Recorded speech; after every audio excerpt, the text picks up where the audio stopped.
Hello guys, welcome to another day in Jaipur. আজকে আমরা এখানে গ্রামটা একটু ঘুরে দেখার জন্য বেরিয়েছিলাম। ওখানে গিয়ে একটা অন্যরকম পোকা চোখে পড়লো আমাদের, যেটার নাম আমাদের জানা ছিল না। তারপর হাঁটতে হাঁটতে আমরা একটু আরো ভেতরের দিকে গেলাম, যেখান থেকে পাহাড় দেখা যাচ্ছে এত সুন্দর।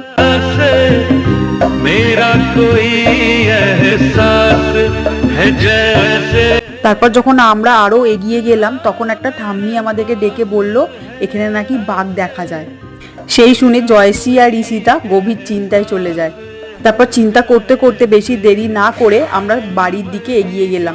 যেতে যেতে এই কিউট খরগোশটিকেও আমরা দেখলাম। বাড়ি যেতে যেতে হঠাৎ করে দেখলাম একটা সাদা গরু আমাদের দিকে এগিয়ে আসছে, তাই সেই ভয়েতে আমরা গাড়ির পিছনে লুকিয়ে পড়লাম। তারপর যেই একটু সরে গেল, আমরা তাড়াতাড়ি বাড়ির দিকে এগিয়ে গেলাম। ওখান থেকে আমরা একটু মার্কেটে গিয়েছিলাম গ্রসারি কেনার জন্য। তারপর আমরা রুমে ফিরে আসি।